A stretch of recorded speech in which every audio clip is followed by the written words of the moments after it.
Hello, everyone. Hello. It's game time. I'm Uncooked Pasta. I've got Bozamax to that side of me, and we've got a game for you. What is it? It's Odessa versus MVG Germany. See, I'm It more on is. top of this than I might seem. I also have tonsillitis, so it's going to be scuffed cast up to the max. You're gonna be fine. You're gonna be It'll be fine. fine. Yeah, like you're saying, we got a very interesting match coming up today, which is Odessa versus MVG Germany, as you were saying. A very interesting match indeed, actually, because it's currently the number 3 versus the number 4, and they're actually even on the same amount of points, both 12 points at the moment. It's only the round difference really that's dividing them at the moment. So these teams should be really, really close. And Yeah, for both MVG and Odessa's even the final game because like they just need to play the final game in the 7th week. So this is really interesting for them because of course the winner will go up in points and the loser will like not go up as much, and basically the 3rd and 4th place will be decided for them for now. But there's actually yeah, one thing they still need to worry about, because that's actually Notorious Gaming Global. Notorious Gaming Global is currently on 6 points, which is like only half of the points that these teams currently have. However, Notorious still needs to play 2 games in total, so they actually need to catch up one match that they didn't play before. So technically, there is still a chance for them to earn a total of 6 points and bring either of these 2 teams today in danger, yeah, unless, of course, these 2 teams will play like go to overtime and will earn 1 and 2 points each. And of course, both of these teams will be safe. But if yeah. one of these teams wins without going to overtime, the other team actually needs to worry about Notorious, which makes things very, very interesting. Yeah, 6 rounds is all that either of these teams need to actually lock in those playoff spots. And it gets very close because you already have villains locked in at the top of the group. Yeah. They're already getting that bye. They're on 18 points. Nightwolf are on 14. They're currently in second. They are Hmm. also locked in to either second or third place, whatever. They cannot go down to fourth, Yeah. which means that these two teams are fighting to not be in the lower bracket, but more importantly, actually get to playoffs in the first place, which is huge. And that also has some pretty big implications for Notorious as well. If Nightwolf are able to get 6 rounds against them, or Project Black X, that's that reschedule game, Hmm. are able to get 6 rounds against them, it's done for. It's Yeah. absolutely done for. So, yeah, there's a lot riding on the line for this game in particular. There's there is Yeah, and before we jump into this game, of course, let's look at the map bans to see which map we're actually going to Oh, be playing brilliant. today. It's a very Okay. important thing for a very important aspect as well, because like of course the map can be so impactful. So let's just see which maps are going to be banned and which map we will be left with, which we will then end up playing, of course. Okay, so Molotov Gang starts off with their first ban taking off Skyscraper. I have a feeling we might get a rather boring map just seeing Sky being taken off the board first. Dessa taking off Cafe Dostoevsky. So you'll start to see these teams whittle down this map pool a little bit. MVG taking out Bank and Theme Park going as well. So unless we have Border, we're going to get a fairly old map that has been in the map pool for a long time. Border staying in for now, but Clubhouse being taken away, as is Villa. So not going to get that. But Chalet also still. Never mind. Chalet not on the board, so it's not quite going to have as many as we used to see. I think it's been picked like 10 times, which is a lot. We will go to Oregon. So some people call it Boregon, some people call it Snoregon, but that's where this is going to go down, this matchup. And yeah, that will mean that MVG pick to start on the defense. Odessa get the attack. Yeah, indeed. We'll be heading towards Oregon. We're just waiting for a little moment to get a go from the board of before we can actually start with this match. But in the end, we should be starting fairly soon. But yeah, Oregon, indeed, the match that we're going to. It's not. It's like it's a fairly common match, like you're saying. I believe even right now it will be played just as much as the map Villa and Chalet, which are currently the most played maps within ESA Season 5.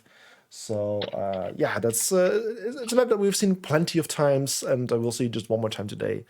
So yes, it might become board gun again, like I used to call it a lot in the previous season. But I believe the players are actually ready. The match is ready, so we can actually hop in right here, and let's just start with this one and only match for today.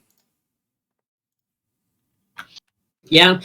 We head over to the United States, but fun fact, the map of Oregon is actually set in Texas, which is the complete other side of the country. So it's a fun little trivia for you there. Why would they call it Oregon?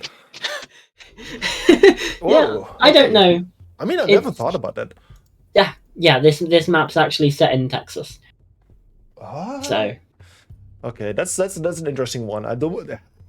Well, okay, I'm just baffled by that. Okay, interesting. Is it something they ever like stated why they have done that?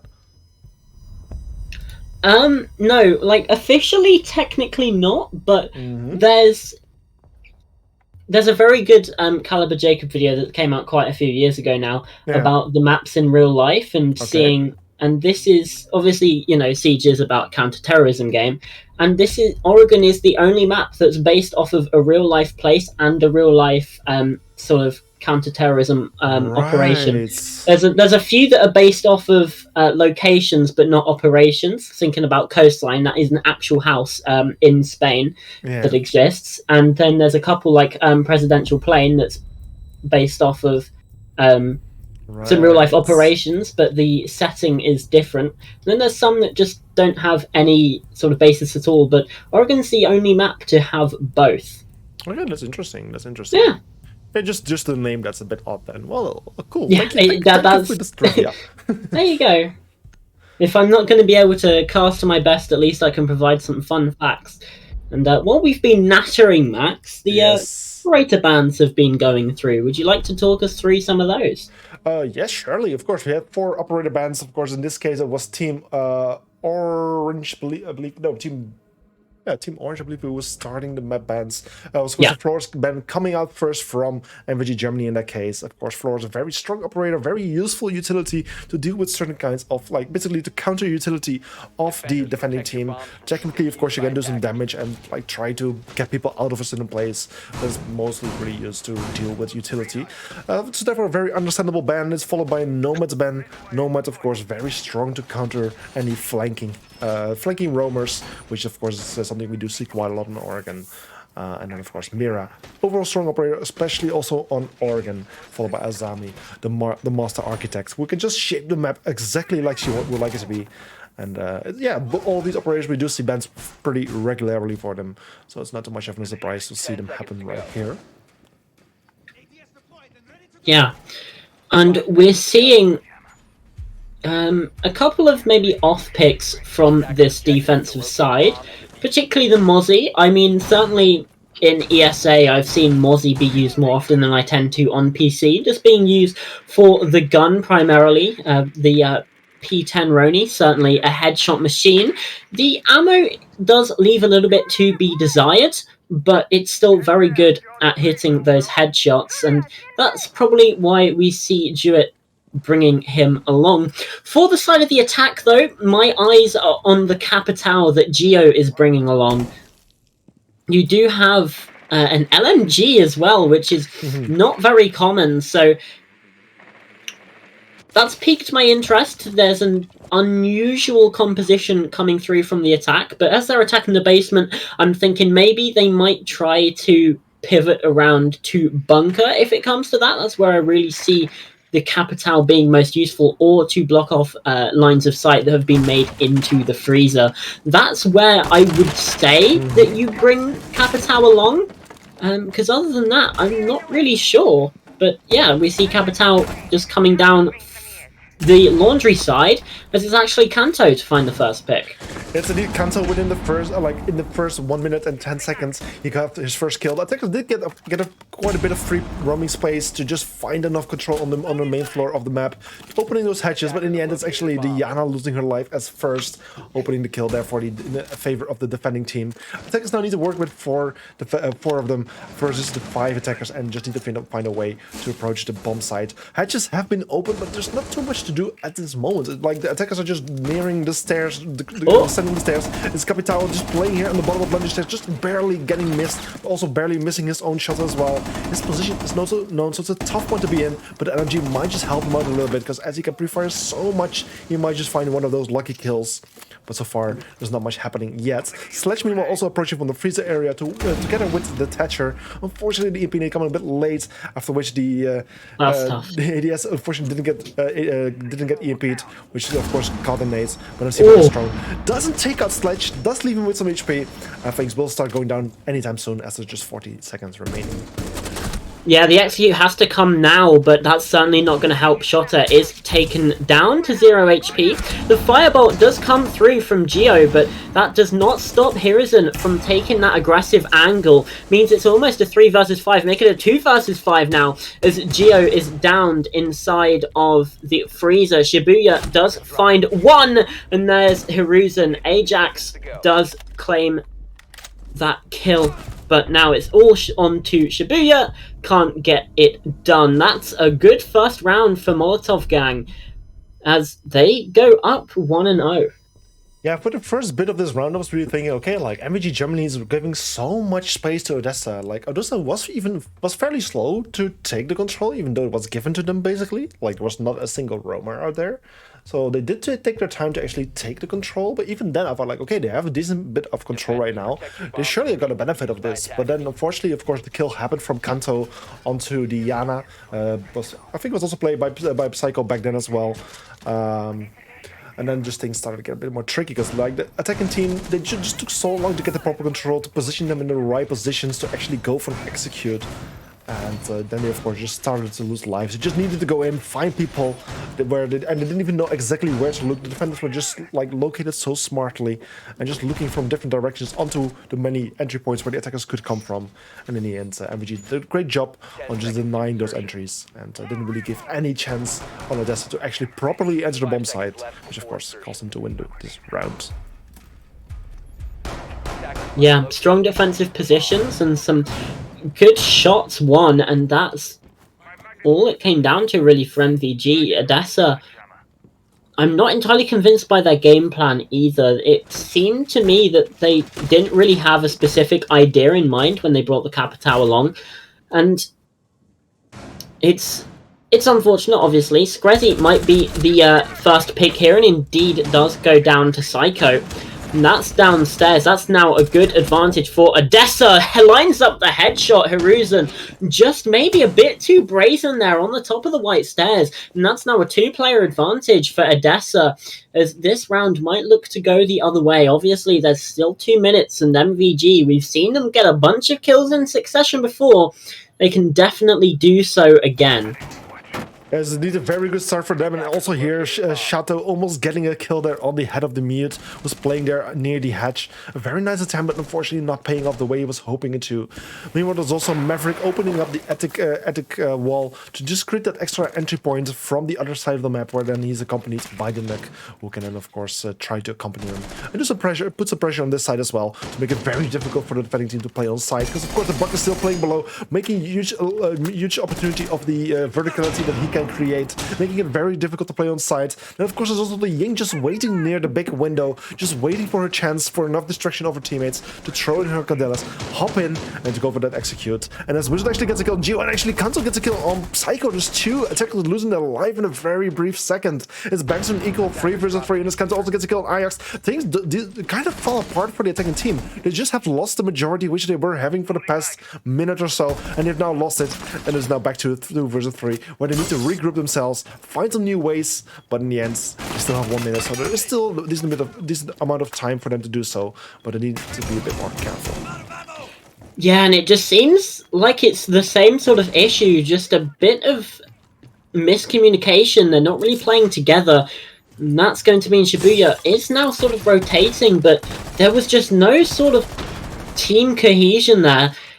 Maybe even a little bit discombobulated, you could say. Shibuya now trying to enter onto the downstairs, possibly join up with Shotta, who has now gone over to that sort of top white position. And there's Kanto with a third, taking out Shibuya. It's now just Shotta in the 1 versus 3. Has to dip away though. There's pressure coming in from Trophy, and there's a swing from Kanto. It's a 4K in the round that brings MVG their second on the board, and that was just went from bad to worse for Odessa there. Yeah, it was a beautiful start for them, of course, getting 2 opening kills, which was absolutely beautiful. They had like a very good position to build further onto the round, and unfortunately they just weren't able to. Some very quick kills then eventually from MVG Germany, equalizing things, and just continuing to take out one Odessa member by another. And a very aggressive run from MVG as well, especially to turn things around, which in the end, of course, cost them to win this round as well. So a very good accomplishment from Team MVG right there, putting the score on 0-2. And after winning 2 defensive rounds in a row, we now need to head to another one, which you haven't seen, of course. And this is Meeting Kitchen. There's always a debate, I feel, when we get to this tertiary site on the difference between Meeting and Kitchen and then Dining and Kitchen. Yeah. Now, I personally find that Meeting is a better site to defend because you can take control of the upstairs. You can get control of just the stairs as well, just sitting in those tower stairs. And you don't need to worry about being isolated because you do need a vertical position in small tower if you want to defend Dining appropriately. So if you can't do that, it's going to be tough. But you're cut off as well. You're good if you have to rotate away. You have to run outside and go up to the top floor bedroom. It just doesn't really seem like the best option. It seems that Meeting has taken preference in the recent few months. That being said, though, Odessa starting out rather quickly. We do have actually quite a high amount of damage being dealt onto Shotta, just jumping off of the roof as a nade comes in. That is still going to be Druid, able to escape and actually finds a reverse. Proxim alarm goes off. Psycho not able to go upstairs, though. The castle barricade keeps him back. I think they are aware of the player inside of CCTV. Geo, though, does need to be aware as well. I believe that's Hiruzen, but it's Psycho who finds one on the upstairs. That's Wizen going down. Psycho with a second! And now this is where the defense needs to start getting a little bit more just dangerous. They need to start getting a bit more aggressive, make their presence known. As Hiruzen drops, this is now another area that the attackers need to be aware of, is those freezer stairs. Geo doesn't quite know where that player has rotated to, so they need to be wary of every single staircase on the map, making sure that they don't get flanked from behind.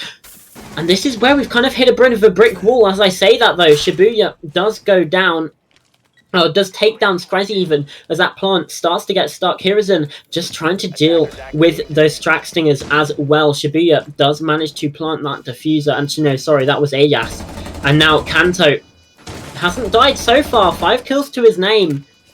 But can't quite find anything in this round just yet. Hiruzen with the rotation gets caught out by Geo, and now Kanto left 1v4. Looks impossible. Does find one for his troubles, but I don't think he'll get much more than that. Still does not even have eyes on the diffuser. C4 out, but yeah, nothing to collect it. This round is basically done and dusted as now the wall bangs come through as well.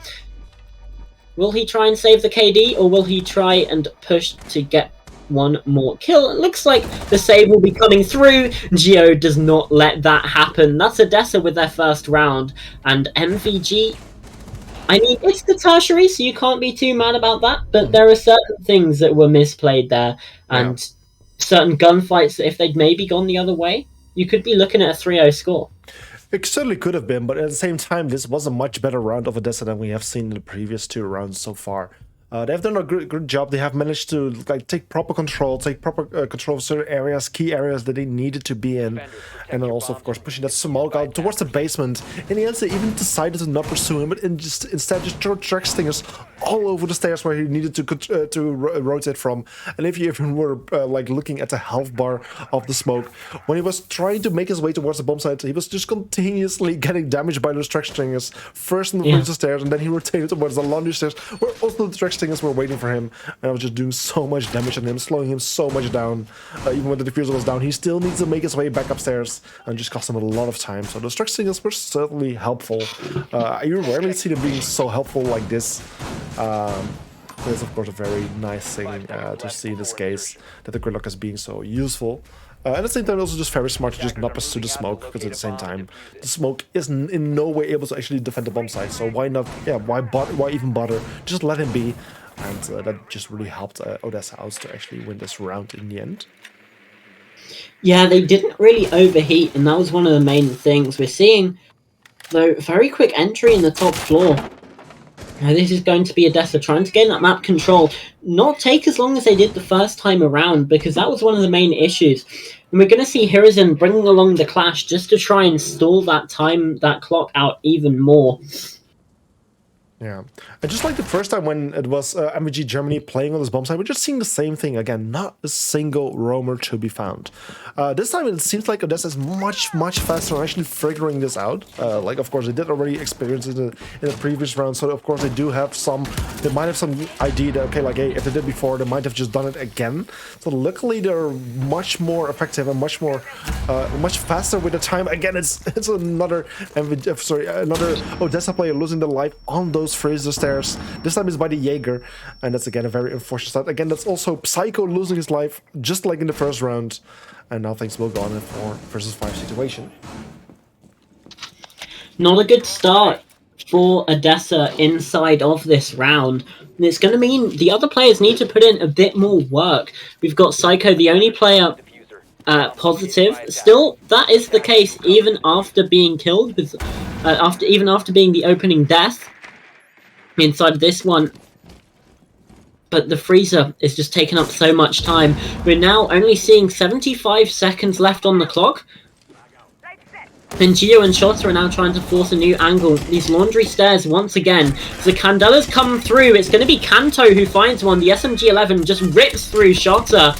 As now here comes the execute, but they're just being so slow, and it's just a complete shutout. Shibuya, the last player remaining, still not able to find one, and it's a flawless round. Kanto, another kill, and Odessa just played that so poorly.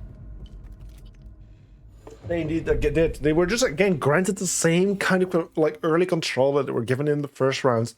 But then they just really hit a problem. Like, how are we actually going to execute? Like, most teams these days bring like an ace or something to at least also have some control from the construction area to also be able to push from that area. But like for now, second time, Odessa has tried to go for a freezer and laundry stairs, and it's just not working for them. They're just not able to get past the freezer. Freezer there needs to be something from the other side. Yeah, they're just not able to go past, and this just because like freezer and laundry are kind of located in the same direction. I mean, both of them kind of connect towards laundry. So from there, you have like so many opportunities as a defender to just look in one direction, really. And as long as the defenders attackers keep coming from that one side, like it's just so easy to hold down various angles and just make it impossible for them to take further control. 10 seconds left before insertion. Yeah, it's a difficult one. But hey, sometimes that's just how the cookie crumbles. Question marks do need to be raised, but we can't dwell on that too much, and nor can the players. If they get stuck in this mental rut, keep thinking about those rounds that they lost, and the game can very quickly spiral out of control. MVG now take us to the top floor, to the kids' bedroom and dorms bomb site specifically. And there's an opening pick. Wizard does take down Psycho, second opening death in a row, and that's Gritty downstairs near the small tower, who takes out Shota, which means once again Odessa are just being denied in this entry game, and it's really impacting the way that they can even execute these rounds. You've got Buck, your only vertical, gone. You've got your Yana gone. No frags, no intel. At least Ajax does find one. That's Wizard going down. A bit of a trade out for Psycho's life. But now you're only stuck with a Maverick who is doing work on that big tower. You've got your Nook as well. And then just a Ying. There's no real sort of fragging element apart from Geo, but they have to watch the flank here. I don't know if they have a flank drone, but it would seem not if Geo's having to actively pressure this. Ajax does take out Screzzy on that bottom floor, and that means that we do have equal player count once again. But the time has gone down, and more importantly, there's not much pressure being applied. Shibuya could actually find one here, though. The flashbang goes out, gets caught out by Jewett. And now it's a 2 versus 3. Vertical nade is not going to be able to find its purchase. Yeah, and it's just calamity. it's a very tough position again for Odessa to be in. Like they have lost the majority, but luckily it's Oh! Geo being able to actually equalize things, bringing things back to an equal 2 versus 2. Yinkadelas are going to be thrown any second, but maybe just Ajax. I mean, it could be indeed to just burn those ADSs over my disc. Although he does have 2 smokes for that, but needs to be very careful because his teammate is just still a little bit too far. Needs to have further control into Attic to be properly able to assist once Ajax is deciding to actually help in. But here the Yinkadelas come, the flash will be coming out. It's just controlling very close, but of course he did get flashed, and then a second kill coming out from Wow. the Yang, taking out both of the 2 remaining players in just a very short amount of time. A very nice double kill right here, getting another round to Odessa. We almost didn't seem like it would be going to Odessa, but luckily the Yang worked things around for the team and brought the score to 2-3, where we're just having one more round 6, before we see the round swap, the role swap happen. I mean, credit where credit's due. Ajax played that so well. It's a bit unlucky that I think he was a mute, wasn't able to get that kill with a shotgun, takes them down to about 10 HP, but sometimes when you're in that situation, those are the risks that you have to take.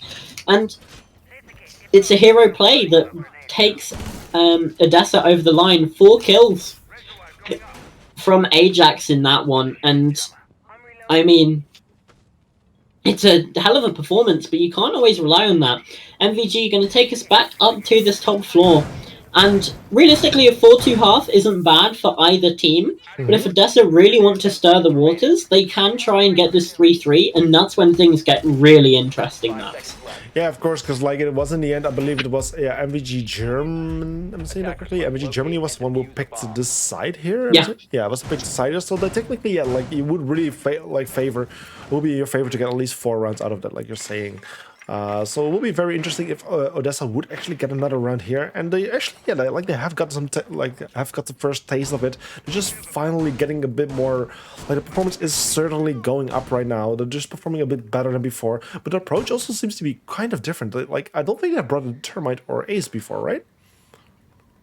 No, they didn't. They don't even have a Maverick, so yeah. It seems like that similar push is being completely abandoned. Psycho, hopefully not going to be the opening death 3 rounds in a row, does spot the leg of the Thorn. That's Wizard going down. And there we go, Psycho on the other end of that entry engagement. And that's a good start for Odessa. Screzzy is on the hunt, but like ships in the night, they just pass each other, not even aware of it. And now it's just angles held. Yeah, just angles hell while the rest of the team is currently doing their job, just waiting for, like, trying to get an entry point, like, finding a way in. Of course, Gio is seemingly aware of the position of Hiruzen, who's currently playing in the southeastern corner of Armory, but yet it's Gio with the kill there on Shota, taking out another Odessa member, or actually the first Odessa member. Things are back to an equal 4 versus 4. The Jaeger is still in the roam, the Nook is still hunting, but they're still currently just completely avoiding each other all the time. They're just getting closer. Nook is even going to drone out a little bit. Might eventually find this Jaeger, but no, he's even deciding to go up from the Armory stairs, where she might be finding anyone anytime soon, because of course still there's someone playing in Armory all this time. Even took out one of the defending players, and yeah, the things are stalling a bit. Attackers are not making much progression at the moment. Time is just ticking on. There's about 1 minute left on the clock, and that's some time that the attackers really need at this moment. Nades are even being thrown, not doing too much damage, luckily for the player here. Otherwise, things could end very badly for this lone stand here. Yeah, there we go. Psycho does get that lockout. For a second, I thought that Hiruzen was going to be able to get that flick, but no, it's just not to be. So it's a 4 versus 2. Screzzy getting very aggressive on this breach, but he's the only one left. Gio finds one. At least there's a down. Screzzy with 2 actually on the breach in closet. Now rotating towards Master. Has control of the diffuser as well. And this is now going to be panic stations for Odessa. They had this round in the bag. Now they might just throw it. Screzzy on the cusp of a 1 versus 4. But no, Gio has the angle from Attic. Makes it that 3-3 half. And this is where it starts to get interesting, because we have that 3-3, and now it's all up in the air. Yeah, it's such an equal match so far, and if I'm actually looking at the prediction, not too many of our viewers actually did share their their expectation for this match. Only 2 people casted a vote for MVG Germany. So MVG Germany currently having the advantage from the viewers, but currently, of course, the game is looking much different. It's currently a 3-3 score, from where things can really go either way. We can't say yet which team is doing better than the other one, and just things are going very equal so far. If this will continue for the second half of the match, we will eventually go to overtime, and that would indeed be a very interesting thing, actually, as they kind of shut out Notorious from making it into playoffs. So there will be kind of an interesting play here from these two teams if that would happen. But we'll see how things go. Of course, another roll swap has happened, so it's MVG now on the attack and Odessa on the defense, and it's just a matter of time to tell, to see which team is doing better on which side, or whether just doing just as good on either side. We're seeing a blitz and a new operator as well. Bravo.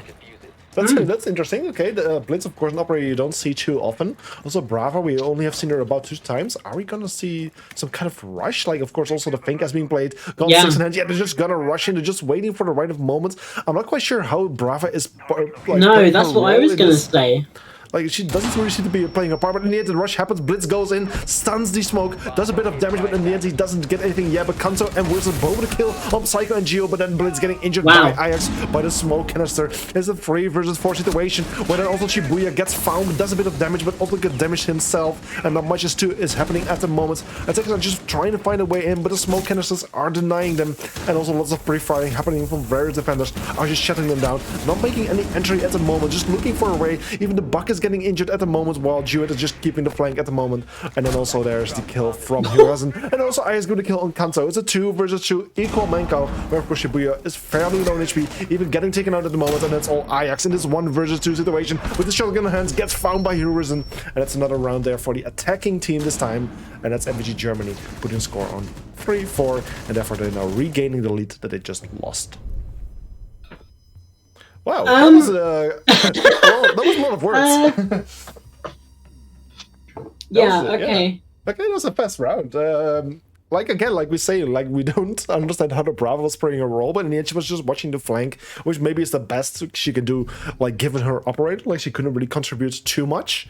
I'm not sure whether the flank watch was necessary, really. I don't know if there was anyone roaming.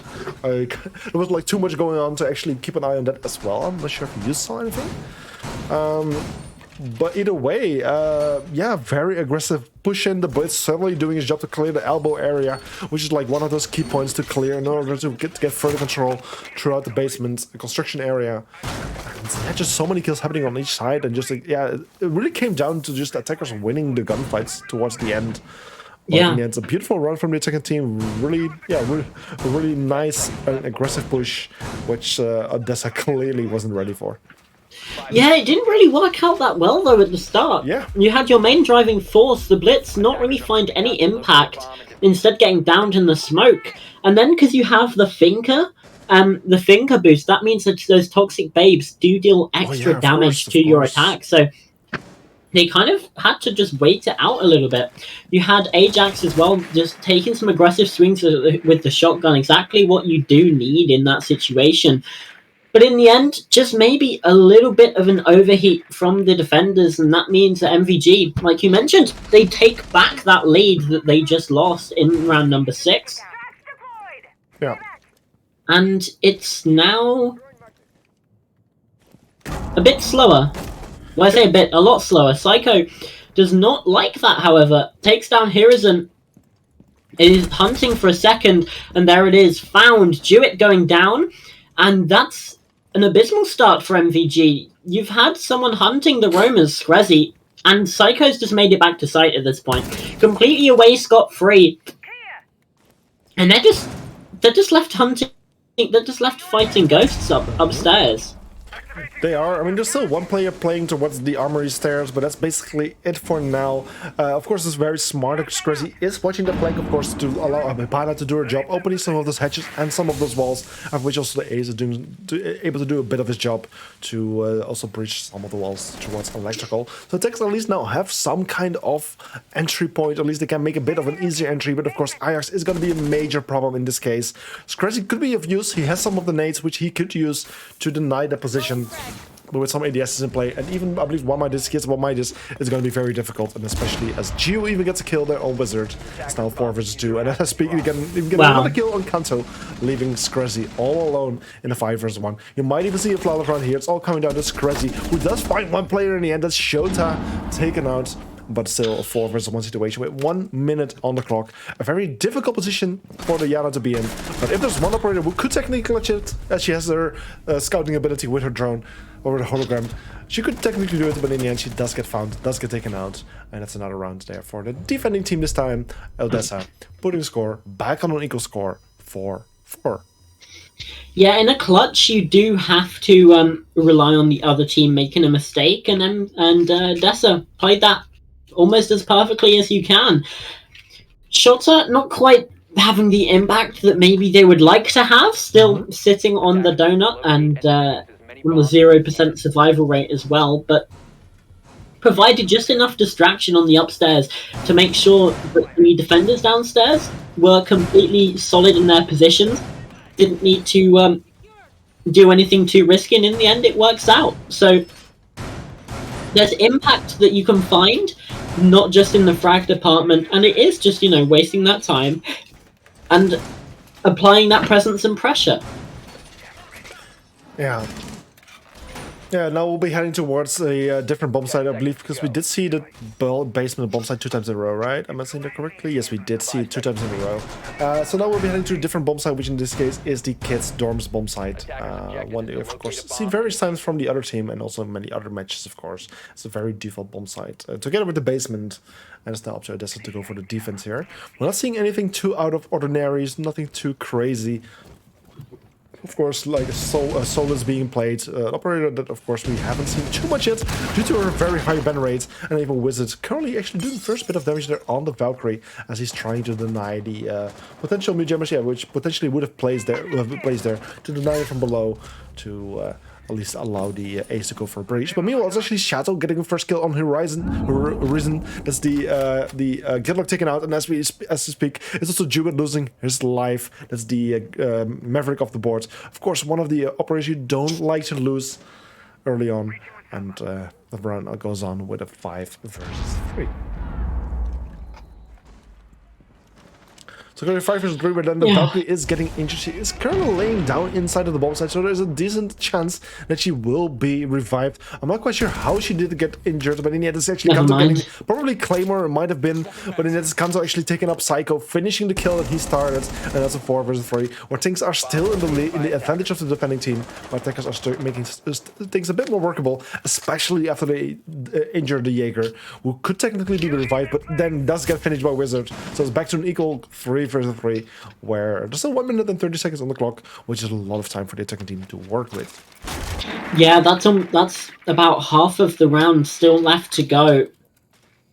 But we have hit a bit of a standstill here yet again, just those drones coming through, the intel being gained, and that's a lovely pick from Kanto, just downs Shibuya, and that allows the entry into the site. Ajax trying to confirm, but it's Screzzy to find one, everything collapsing as the kill feed lights up orange, and there it is, Wizard with the final kill, and it's MVG yet again reclaiming that 1 round lead.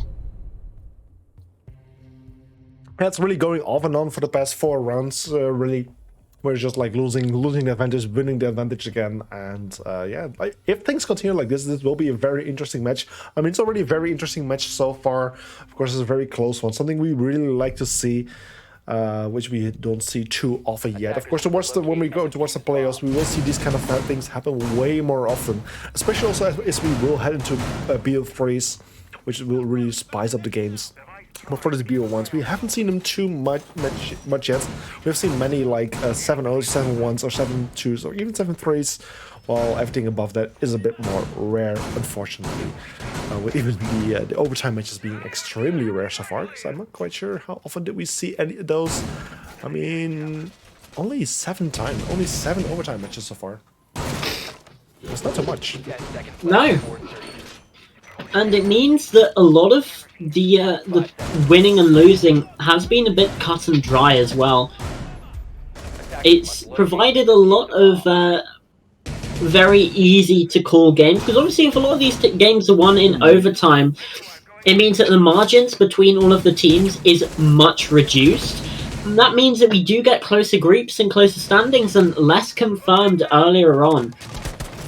However, that is not the case, and remember what these two teams are playing for. We brought it up at the start of the game, and it's good to just have a bit of a check-in now, because just one more round for MVG, they're confirmed for the playoffs. Just 2 more rounds for Odessa, and they are also confirmed for the playoffs. If we go to overtime, both of them are confirmed.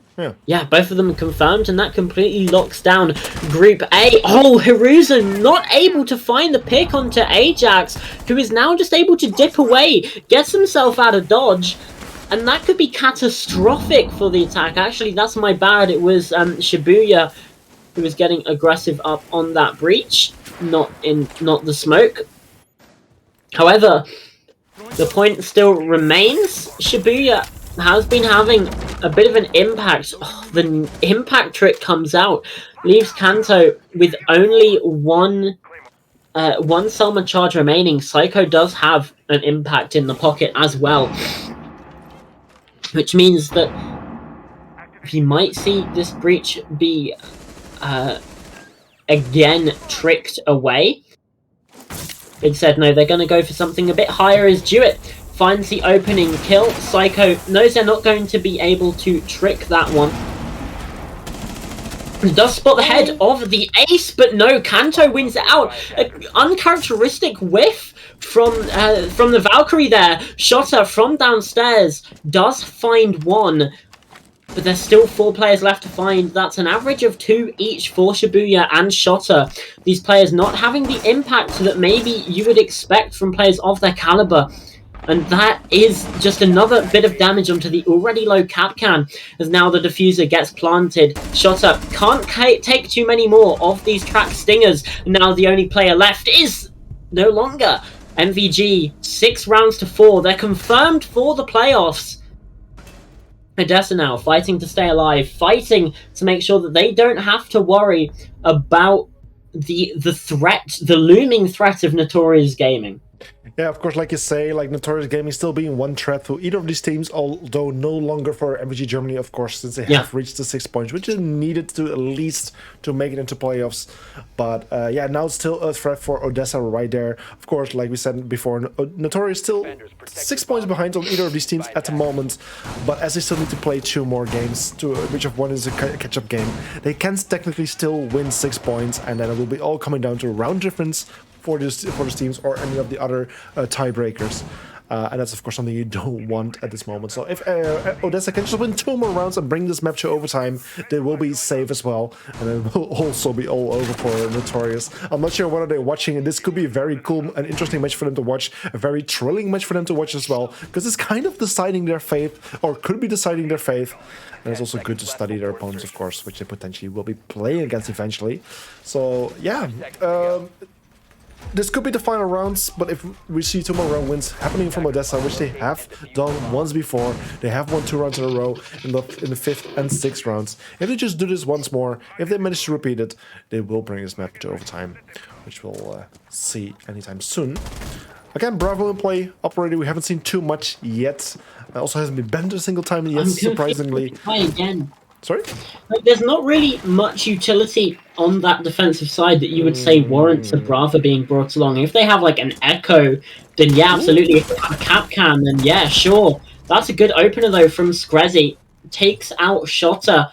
Ends the game 4-11, obviously assuming that this doesn't go any further.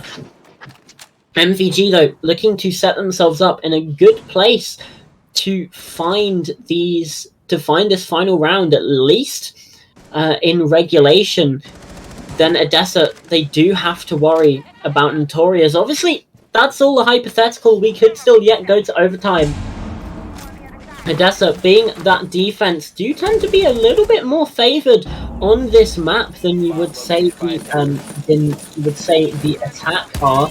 And in fact, just going to check the stats for ESA in particular, but I would guess that it's not too far off. Yeah, meanwhile, even Wizard getting a kill of Geo. That's another defender losing their life. That's the Goyo of the board. It's now 3 versus 5 situation where things are really falling apart, especially as Crazy also gets a kill on Shibuya. There's just 2 defenders remaining. Ajax, however, getting a kill on Duets, making this a bit more workable, but still double the amount of attackers alive compared to defenders. And as Smoke is just using his second canister, there's only 1 remaining with 1 minute and 50 seconds on the clock. But he finding Psycho? two, Oh my god! 2 players, but then unfortunately getting injured. It's all coming down to Smoke, who does almost find a kill, but unfortunately doesn't. And that's all over. It's another attack win for MVG Germany, ending this match with a 4-7 score. Yeah, before this game, do you want me to tell you the difference between attacking wins and defending wins on Oregon? Yeah, sure. In this group specifically, it's been played 3 times before now. Okay. Defenders have won out of 29 rounds, 22 of them. Whoa. So percentage-wise, that is? Percentage-wise, that is about 76%. Ooh, okay.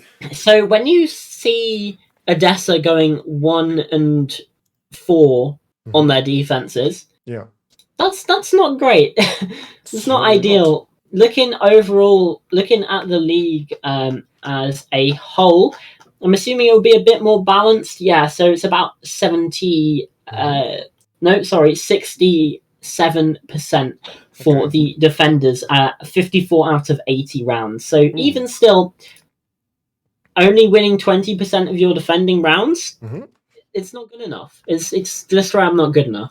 It certainly isn't. Like, you really expect him to win those rounds, really, and it's statistically, of course, always a weird thing. They never are, of course, 100% reliable. Like, these can always just work out very differently. A team can just be a bit more favorable on either side, but it's a very interesting thing to point out, indeed. And yeah, with this one and only match over for today, of course, it was a 4-7, if I'm saying correctly, a 4-7 score in the end for MVG Germany, who managed to win. They, of course, now have qualified for the playoffs. I believe they're even certain to be in the 3rd spot as well in the group. Am I saying that correctly? Yes, they are certain to be in the 3rd spot as well. They're just notorious that potentially could contest Odessa at this point if they win all upcoming 2 matches, really. But that means that Molotov's gang Germany is for certain to be in the 3rd spot for Group A, which leaves only 1 more spot left in this group. No, they're not confirmed. They're not confirmed 3rd. They could be 2nd because now they're on 15 points. Oh, right. Nightwolf are on 4. Right. Yeah. So yeah, it's all still to play for. Because remember, just because you start in the same place with 2nd and 3rd, if you come 2nd, you get to choose which 3rd place team you play against. So still a lot to play for, and there's still that element of you're still playing for something, right? So Nightwolf, their next game is tomorrow, in fact, against Notorious. So so that's one of the first matches that Notorious needs to win in order to make it into playoffs. If they don't, Nightwolf 6 rounds. Yeah, Notorious are out. Yeah, and also if Nightwolves win this round, of course, for Nightwolves, it's also an important round, like you're saying.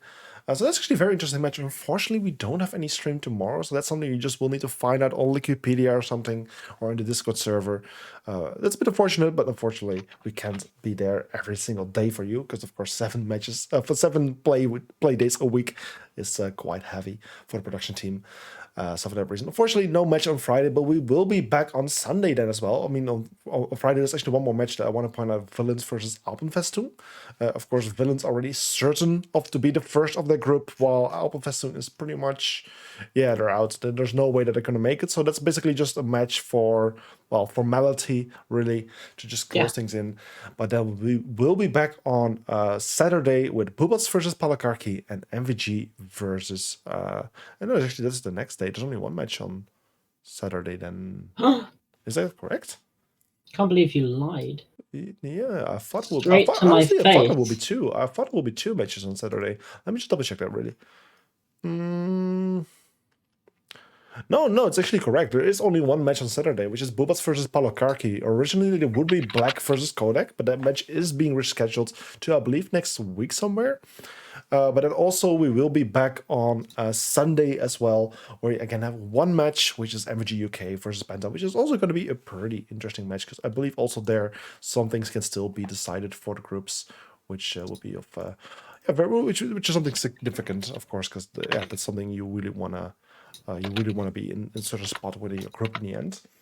So we got some very interesting matches coming up for the remainder of this week, and also next week there will be some matches that will be caught up that we couldn't play in the earlier weeks. And then eventually the groups will be fully done. Group D is already done, so you can actually already see a bit of which teams will be in the playoffs really so far and where in the bracket they will be. Seeding is already known. The dates of every playoff match is also already known. It's just really up to which team will be in which spots. And that's something we need to wait for until the group stage is fully completed. So unless you have anything left to say on Cooks, anything to point out, then it will be time to say goodbye to your viewers.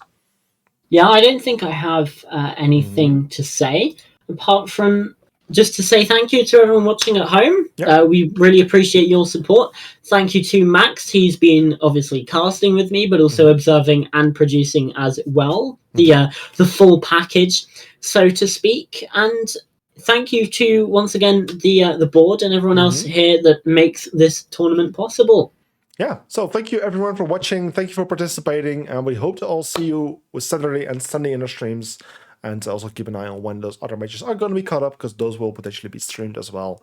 And then eventually on the 20th, am I saying correctly, 27th of March? No, I think it's yes. The 27th of March is when the playoffs will start. So that's already one thing you can note in your agenda. And also one, of course, the major thing. We now finally know when the grand final is actually going to be played, which will be the 14th of May. So also note it in your agenda, because of course you don't want to miss out on that one. But for now, we have a long way to go there. And for now, we will wish you a good evening. And like I said, we hope to see you in our future streams. So for now, everyone, good evening. Bye-bye. Peace.